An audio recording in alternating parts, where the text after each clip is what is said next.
जब एक चरवाहे ने एक बंद गार का रास्ता खोला तो उसे अंदाजा भी न था कि उसके सामने सदियों पुराना एक राज आश्कार होने वाला है। एक ऐसा राज जिसने पूरी कौम को हैरान कर दिया। आज हम आपको असहाबे कहफ का वो हैरत अंगेज वाकया सुनाने जा रहे हैं जिसका जिक्र खुद अल्लाह ताला ने कुरान मजीद में फरमाया है। लिहाजा वीडियो को आखिर तक जरूर देखिए। हजरत ईसा अलैहिस्सलाम के आसमान पर उठा लिए जाने के बाद लोगों के हालात आहिस्ता आहिस्ता बदलने लगे। वक्त गुजरता गया और बहुत से लोग राह हक से दूर होते गए, यहां तक कि बहुत से लोगों ने अल्लाह ताला की इबादत छोड़कर बुतों की परस्तिश शुरू कर दी। सिर्फ यही नहीं, वो दूसरों को भी बुत परस्ती पर मजबूर करने लगे। उस जमाने में एक बादशाह था जिसका नाम था दकियानूस। वो इंतहाई जालिम और सख्त दिल हुक्मरान था। जो शख्स बुतों के सामने झुकने से इनकार करता या अल्लाह ताला की इबादत पर कायम रहता, दकियानूस उसे सख्त सजाएं देता और बाज़ औक़ात सिर्फ हक बात कहने पर भी लोगों की जान खतरे में पड़ जाती थी। उन्हीं दिनों शहर अफसोस में कुछ नौजवान ऐसे भी थे जो हक पर कायम थे नौजवान शहर के मुअज़्ज़ज़ खानदानों से ताल्लुक़ रखते थे और बादशाह के दरबार में इज्जत और मकाम रखते थे, मगर एक बात उन्हें दूसरों से मुख्तलिफ बनाती थी। वो अल्लाह ताला पर ईमान रखते थे और बुत परस्ती से शदीद नफरत करते थे। जब उन्होंने देखा कि दकियानूस का जुल्म दिन बदन बढ़ता जा रहा है और लोगों को जबरदस्ती बुतों के सामने झुकाया जा रहा है, तो उन्होंने अपना ईमान बचाने का फैसला कर लिया। चुनाचे एक दिन वो खामोशी से बादशाह के दरबार से निकल गए और शहर से दूर एक पहाड़ की तरफ रवाना हो गए। वहां उन्हें एक गार मिला और वो उसी गार में पनाह गुज़ीन हो गए। फिर अल्लाह ताला ने उन पर ऐसी नींद तारी फरमा दी कि वो सदियों तक सोते रहे। उधर दकियानूस को जब मालूम हुआ कि ये नौजवान फरार हो गए हैं, तो उसने हर तरफ उनकी तलाश शुरू करवा दी। आखिरकार उसे खबर मिली कि वो एक गार के अंदर मौजूद हैं। ये सुनकर दकियानूस शदीद गजबनाक हो गया और गुस्से में हुक्म दिया, गार का रास्ता बंद कर दो। चुनाचे गार के दहाने पर एक भारी पथरीली दीवार खड़ी कर दी गई ताकि ये नौजवान उसी गार में कैद रहें और वही गार उनकी कब्र बन जाए। मगर दकियानूस नहीं जानता था कि जिसे वो कब्र समझ रहा है, अल्लाह ताला उसे एक अजीम मोजज़े की निशानी बनाने वाला है। मगर दकियानूस ने जिस शख्स को ये काम सौंपा था वो एक नेक दिल और साहिब ईमान आदमी था। उसने सोचा कि कहीं आने वाली नस्लें उन नौजवानों का वाकया न भूल जाएं। चुनाचे उसने असहाबे कहफ के नाम, उनकी तादाद और उनका पूरा वाकया एक तख्ती पर कंधा कर दिया। फिर उस तख्ती को तांबे के एक संदूक में रखकर गार की दीवार की बुनियाद में छुपा दिया और एहतियात के तौर पर ऐसी ही एक और तख्ती शाही खजाने में भी महफूज कर दी गई। वक्त गुजरता गया, दिन महीनों में और महीने सालों में बदलते रहे। बिलाखिर दकियानूस भी मर गया और सल्तनतें बदलती रहीं, यहां तक कि एक नेक दिल और इंसाफ पसंद बादशाह तख्त नशीन हुआ जिसका नाम था बैदरोस।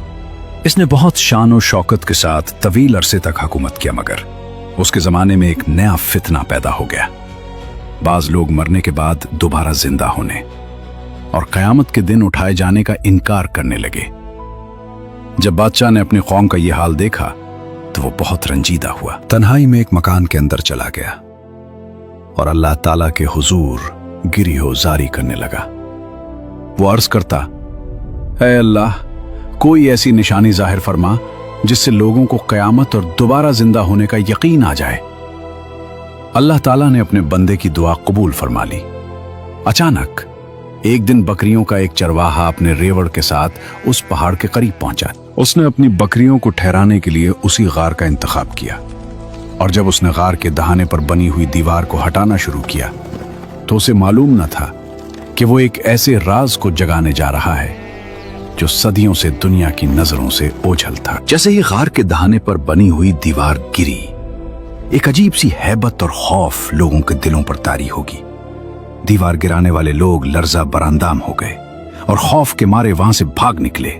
उधर अल्लाह ताला के हुक्म से असहाब कहफ की नींद खत्म हो गई। वो आहिस्ता आहिस्ता बेदार हुए और यूं उठ बैठे जैसे चंद घंटे ही सोए हों। फिर उन्होंने एक दूसरे को सलाम किया, हाल अहवाल पूछा और अल्लाह ताला की इबादत में मशगूल हो गए। उन्होंने नमाज अदा की और अपने रब का शुक्र अदा किया। कुछ देर बाद जब उन्हें भूख महसूस हुई तो उन्होंने अपने एक साथी यमलीखा से कहा, शहर जाओ और हमारे लिए कुछ खाने का इंतजाम करो, और साथ ही ये भी मालूम करना कि दखयानूस हमारे बारे में क्या इरादा रखता है। चुनाचे यमलीखा गार से निकलकर शहर की तरफ रवाना हुए, मगर शहर पहुंचते ही वो हैरान रह गए। जहां कभी ईमान का नाम लेना जुर्म था, आज वहां हर तरफ अल्लाह का जिक्र हो रहा था। लोग एलानिया हजरत ईसा अलैहिस्सलाम पर ईमान का इजहार कर रहे थे और दीन की बातें कर रहे थे। ये मंजर देखकर यमलीखा हैरत में डूब गए और दिल ही दिल में सोचने लगे, ये क्या माजरा है? कल तक तो यहां ईमान वालों को सताया जाता था, आज ये सब कैसे बदल गया? चुनाचे यमलीखा एहतियात के साथ शहर के बाजार में पहुंचे, एक नानबाई की दुकान पर गए और खाना खरीदने के लिए अपना सिक्का निकाला। जैसे ही दुकानदार की नजर उस सिक्के पर पड़ी, वो हैरान रह गया। ये वही सिक्का था जो सदियों पहले दखयानूस के जमाने में राइज था, और अब उसका नाम और निशान तक बाकी न रहा था। दुकानदार को शक हुआ कि शायद उस शख्स को कोई पुराना खजाना मिल गया है। चुनाचे उसने यमलीखा को हुक्काम के हवाले कर दिया। हुक्काम ने उनसे पूछा, सच सच बताओ, तुम्हें यह खजाना कहां से मिला है? यमलीखा ने हैरत से जवाब दिया, कौन सा खजाना? ये तो मेरा अपना रुपया है। हुक्काम ने कहा, यह कैसे मुमकिन है? यह सिक्का तो 300 साल से भी ज्यादा पुराना है, इसका चलन सदियों पहले खत्म हो चुका। फिर उन्होंने कहा, तुम अभी जवान हो, लिहाजा हकीकत बताओ। यह सुनकर यमलीखा खुद हैरान रह गए और पूछने लगे, दकियानूस बादशाह कहां है? यह सवाल सुनकर हुक्काम एक दूसरे का मुंह देखने लगे। फिर उन्होंने जवाब दिया, आज जमीन पर इस नाम का कोई बादशाह मौजूद नहीं।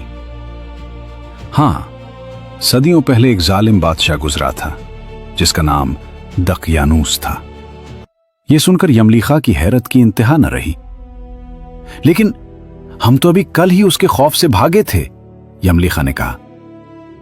मेरे साथी करीब ही एक गार में मौजूद हैं, अगर तुम चाहो तो मेरे साथ चल सकते हो। यह सुनकर शहर के हुक्काम, उलमा और मुअज़्ज़ज़ लोग बड़ी तादाद में यमलीखा के साथ रवाना हो गए। जब वो गार के करीब पहुंचे तो असहाबे कहफ अपने साथी के इंतजार में बैठे थे। जब यमलीखा की वापसी में काफी देर हो गई तो असहाबे कहफ परेशान होने लगे। उन्होंने आपस में कहा, शायद यमलीखा गिरफ्तार हो गए। इसी दौरान गार के बाहर बहुत से लोगों की आवाजें सुनाई देने लगीं। शोर सुनकर असहाबे कहफ ने समझा कि शायद दकियानूस की फौज उन्हें गिरफ्तार करने आ पहुंची है। चुनाचे वो निहायत इखलास के साथ अल्लाह ताला के जिक्र, तौबा और इस्तिग़फ़ार में मशगूल हो गए। उधर हुक्काम गार के करीब पहुंच चुके थे। तलाश के दौरान उन्हें एक तांबे का संदूक मिला जो बरसों पहले वहां छुपा दिया गया था। जब संदूक खोला गया तो उसमें एक तख्ती मौजूद थी। हुक्काम ने वो तहरीर पढ़ना शुरू की। उस तख्ती पर असहाबे कहफ के नाम दर्ज थे और उनकी पूरी दास्तान लिखी हुई थी। ये भी तहरीर था, ये ईमान वाले नौजवान अपने दीन की हिफाजत के लिए दकियानूस के जुल्म से बचकर उस गार में पनाह गुज़ीन हुए थे। हुक्काम ये सब पढ़कर हैरत में डूब गए। फौरन ये खबर बादशाह बैदरूस तक पहुंचाई गई। खबर सुनते ही बादशाह बैदरूस अपने उमरा, उलमा और मुअज़्ज़ज़ीन शहर के साथ गार की तरफ रवाना हुआ। जब वो गार के पास पहुंचा तो असहाबे कहफ गार से बाहर तशरीफ लाए। उन्होंने बादशाह बैदरूस से मुलाकात की और अपनी पूरी सरगुज़श्त बयान की। अब सब पर वाज़े हो चुका था कि अल्लाह ताला ने सदियों बाद इन नौजवानों को जिंदा रखकर अपनी कुदरत की अजीम निशानी जाहिर फरमाई है।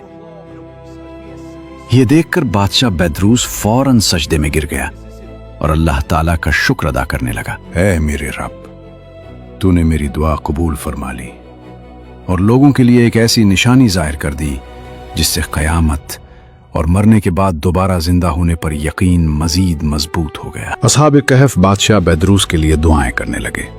انہوں نے فرمایا، اللہ تعالیٰ تیری بادشاہی کی حفاظت فرمائے اور تجھے جزائے خیر عطا فرمائے۔